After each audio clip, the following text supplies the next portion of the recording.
नमस्कार, बहुत स्वागत है आप सभी का। आप देख रहे हैं न्यूज़ इंडिया और आपके साथ मैं हूं मनीषा शर्मा। शुरुआत कुछ बड़ी और अहम खबरों के साथ कर लेते हैं। आपको बताएं कि जहां विश्व बाघ दिवस पर सीएम पुष्कर सिंह धामी ने बड़ा संदेश दिया है। सिंगल यूज प्लास्टिक पर जन भागीदारी की अपील सीएम धामी की ओर से की गई है। कांवड़ यात्रा तैयारियों पर भी सरकार का पक्ष उन्होंने साफ किया है। सड़क परिवहन और सड़क निर्माण में लापरवाही पर कार्रवाई का भरोसा दिलाया गया है। विश्व बाघ दिवस के मौके पर देहरादून में मुख्यमंत्री पुष्कर सिंह धामी ने पर्यावरण, कांवड़ यात्रा और विकास से जुड़े हुए कई अहम मुद्दों पर सरकार का रुख साफ किया। सिंगल यूज प्लास्टिक पर रोक को लेकर जन भागीदारी का संदेश देते हुए सीएम धामी ने कहा कि प्रकृति और वन्य जीव संरक्षण में हर नागरिक की भूमिका बेहद जरूरी है। तो वहीं कांवड़ यात्रा की तैयारियों, मतदाता सूची पुनरीक्षण और सड़क निर्माण में लापरवाही बरते जाने की कार्रवाई को लेकर भी उन्होंने सरकार का पक्ष साफ तौर पर किया। और सीएम धामी ने ये कहा इस दौरान कि उत्तराखंड का विकास पर्यावरण संतुलन के साथ आगे बढ़ रहा है, यानी पर्यावरण भी विकास भी।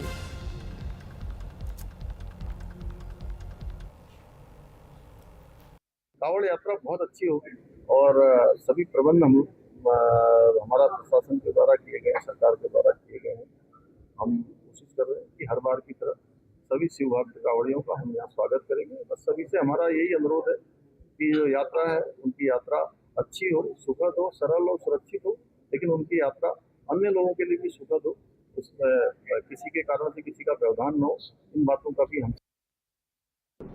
विश्व बाघ दिवस है और इस बाघ दिवस पर यहाँ उत्तराखंड प्रदूषण नियंत्रण बोर्ड के द्वारा यहाँ सिंगल यूज प्लास्टिक पर बैन और उसके प्रभावी क्रियान्वयन पर एक संगोष्ठी का आयोजन किया गया है। निश्चित रूप से ये संगोष्ठी एक संदेश देने का काम करेगी, सभी लोगों को जागरूक करने का काम करेगी। जो पूरे देश दुनिया से हमारे यहाँ धार्मिक आस्थाओं के स्थान पर लोग आते हैं, पर्यटन के लिए आते हैं, बहुत सारे स्थानों पर जाते हैं, उन सभी से भी हम आग्रह करना चाहते हैं कि जो सिंगल यूज प्लास्टिक है, कचरा है, उसको यात्रा का पूरा आनंद लें। हमारे जो अनेक स्थान हैं उन स्थानों पर जाएं, हम उन सभी का स्वागत करते हैं, स्वागत करेंगे। सभी प्रबंध हम अपने अच्छे करने का प्रयास करते हैं, लेकिन यहाँ पर कचरा न छूटे, उनसे कचरा छोड़कर न जाएं।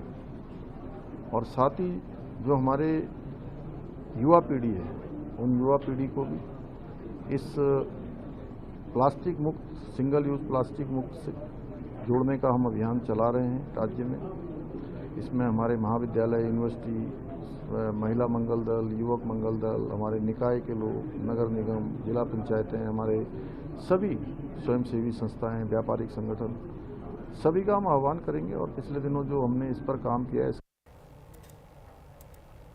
चलिए आगे बढ़ते हुए आपको बताया जाए, संसद के मानसून सत्र में विदेशी फंडिंग का मुद्दा एक बार फिर से चर्चा के केंद्र में है। जहां केंद्र सरकार FCRA संशोधन विधेयक 2026 के जरिए देश में आने वाले विदेशी चंदे पर निगरानी और पारदर्शिता बढ़ाने की तैयारी कर रही है। तो वहीं इस मुद्दे पर बीजेपी विधायक विनोद चमोली ने भी स्पष्ट तौर पर यह कह दिया है कि इसका उद्देश्य और मकसद विदेशी फंडिंग के दुरुपयोग पर रोक लगाना है, जबकि विशेष तौर पर NGO और विरोध प्रदर्शनों में इस्तेमाल होने वाली फंडिंग पर सख्त नजर रखी जाएगी।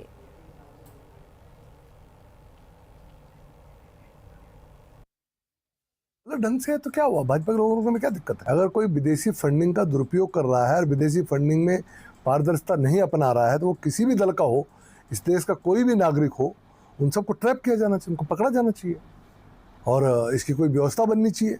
अब आप देखें ना, फॉरेन फंडिंग के नाम पर देश के अंदर आज उपद्रव पैदा करने के लिए, अभी इस जो एपिसोड अभी होकर निपटा है, इसमें तमाम विदेशों से पैसा आने की सूचना है और चोर दरवाजे से पैसा आता है, तो कहीं ना कहीं उसको रोकना आवश्यक है।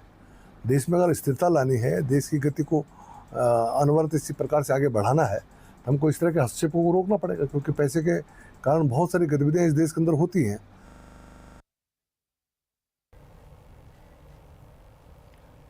तो वहीं देहरादून में हाल ही में क्षतिग्रस्त हुई सड़क को लेकर सियासी घमासान तेज है, जहां कांग्रेस ने सड़क निर्माण में भ्रष्टाचार का आरोप लगाते हुए निष्पक्ष जांच की मांग की है, जबकि बीजेपी ने इन आरोपों को पूरी तरीके से खारिज कर इसे राजनीतिक नौटंकी बताया।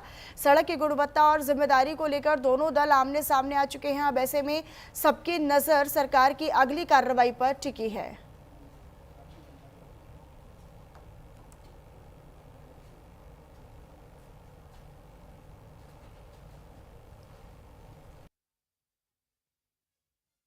अप्रोच रोड बनी थी और 16 करोड़ की रोड जो बनी वो 16 दिन भी नहीं चल पाई। तो ये दर्शा रहा है कि जीरो टॉलरेंस अगेंस्ट करप्शन की बात करने वाली भारतीय जनता पार्टी आज ऊपर से नीचे तक भ्रष्टाचार में लिप्त है। और मुझे लगता है ये सरकार के खजाने का पैसा नहीं था, ये खजाना सरकार का जो होता है वो आपके और हमारे जैसे जो टैक्स पेयर्स होते हैं उनकी गाढ़ी कमाई का पैसा होता है। तो मुझे लगता है कि सरकार को जांच बिठानी चाहिए। जो भी अधिकारी, जो भी इंजीनियर, जो भी कॉन्ट्रैक्टर इस पुल बनाने में, पुल निर्माण में शामिल थे, उनके खिलाफ कार्रवाई होनी चाहिए, उन्हें ब्लैक लिस्ट करना चाहिए। देखिए, मुद्दा विहीन कांग्रेस है और कल जितनी कांग्रेस की खिल्ली उड़ी और कांग्रेस के खिलाफ कितने उसमें वीडियोस आए और कांग्रेस उसमें वायरल हुई, तो कांग्रेस को समझ जाना चाहिए कि झूठे नैरेटिव फिक्स करने से राजनीति नहीं होती। एक पैच वर्क के पास जहाँ से आपका जॉइंट स्टार्ट होता है पुल का, ठीक है, वो वहाँ ठेकेदार की या अधिकारी की लापरवाही रही, लेकिन वो पुल सुरक्षित है। पुल के ऊपर अगर सरकार ने काम किया है, पुल पूरी तरह से सुरक्षित है, मजबूत है, लेकिन उसकी एक छोटी सी त्रुटि को बढ़ा चढ़ाकर पेश करना और वहाँ धरने पर बैठ जाना कांग्रेस के गले की फांस बन गया। चलिए आगे बढ़ लेते हैं। अब आपको बताया जहाँ पिथौरागढ़ के बेरीनाग में जन समस्याओं को लेकर चल रहा आंदोलन अब और तेज होता जा रहा है। दरअसल महाविद्यालय की सड़क, सीएचसी को उप जिला चिकित्सालय का दर्जा और खेल मैदान को स्टेडियम बनाने की मांग को लेकर क्रमिक अनशन तीसरे दिन भी जारी रहा। आंदोलनकारियों से बातचीत करने पहुंचे स्थानीय विधायक फकीर राम टमटा और नगर पालिका अध्यक्ष को लोगों के तीखे विरोध का सामना भी करना पड़ा। इधर आश्वासन के बावजूद प्रदर्शनकारियों ने साफ कर दिया कि मांगों पर काम शुरू होने तक आंदोलन जारी रहेगा।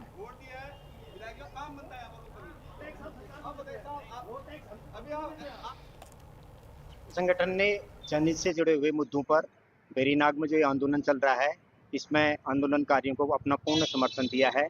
और चाहे वे डिग्री कॉलेज के क्रीडांगन की समस्या हो या सीएससी की समस्या हो या हमारे जो जितनी भी यहाँ पर बेरीनाग की मूलभूत समस्याएं इन्होंने रखी हुई हैं यहाँ पर, उसके लिए है प्रधान संगठन इनके साथ कंधे से कंधा मिलाकर खड़ा रहेगा और जब तक ये मांगें पूरी नहीं हो जाती हैं और आंदोलन में डटा रहेगा। भारतीय जनता अपने 3 मांगों को लेकर यहाँ पर बैठी है और आज हमारा प्रधान संगठन के सारे पदाधिकारी आए हैं और अपना पूर्ण समर्थन उन्होंने इस आंदोलन को दिया है।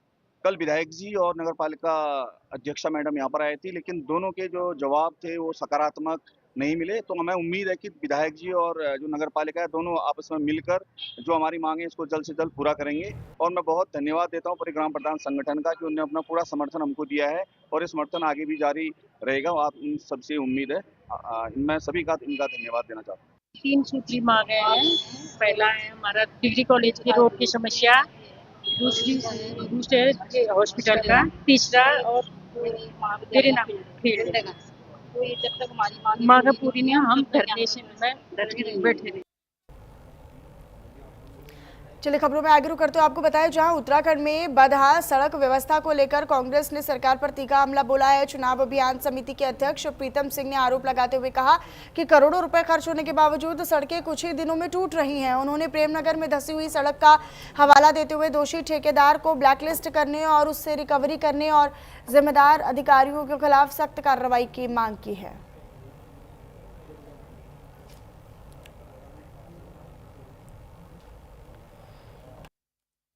बारिश के होते हुए कई जो है मोटर मार्ग क्षतिग्रस्त हुए। अब नेशनल हाईवे की स्थिति आप देख लीजिए, देहरादून से दिल्ली जो नेशनल हाईवे उधड़ गया पूरा। देश के जो है सड़क परिवहन मंत्री कहते हैं कि हम एक दिन में कई किलोमीटर जो है सड़क बनाते हैं।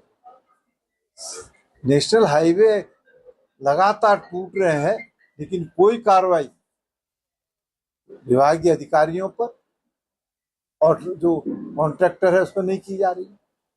कोई जवाब है सत्ता में बैठे लोगों के पास? और तो और 16 करोड़ की लागत से प्रेमनगर के नीचे जो है वो सड़क धंस गई।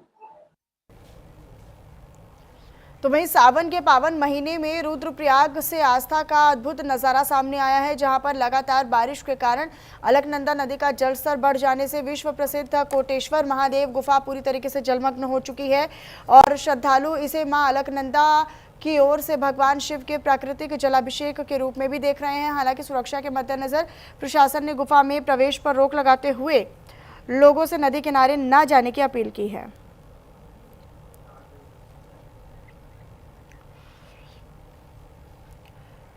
तो वहीं उत्तराखंड में मदरसों के पंजीकरण को लेकर सरकार ने प्रक्रिया तेज कर दी है, जहां पर हरिद्वार में उत्तराखंड अल्पसंख्यक शिक्षा प्राधिकरण के अध्यक्ष ने मदरसा संचालकों के साथ बैठक कर नए नियमों की जानकारी दी है। उन्होंने दरअसल सभी मदरसों से जल्द शिक्षा विभाग के तहत पंजीकरण कराने की अपील की और ये कहा है कि इसका उद्देश्य छात्रों को मुख्य धारा की शिक्षा से जोड़ना है। साथ ही साथ ये भी साफ किया कि नियमों का पालन नहीं करने पर नियमानुसार ही कार्रवाई की जाएगी।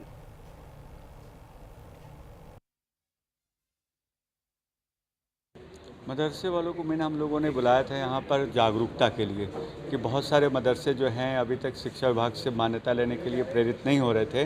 271 मदरसों में से हमारे पास सिर्फ 40-50 लोग ही अभी तक हमारे पास मान्यता के लिए आए हैं।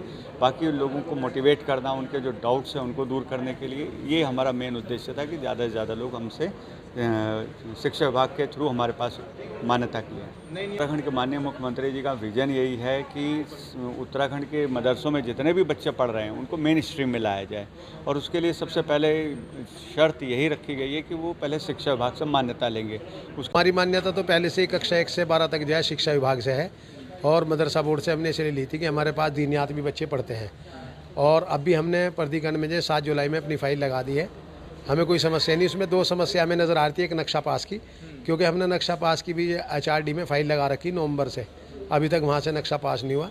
और एक जो है ज़मीन में जो पानी जाता है वास्टिंग की वो थी, वो उन्होंने कह दिया कि इसकी कोई ज़रूरत नहीं है, बाकी सब तो ठीक ठाक है, कोई दिक्कत की बात नहीं।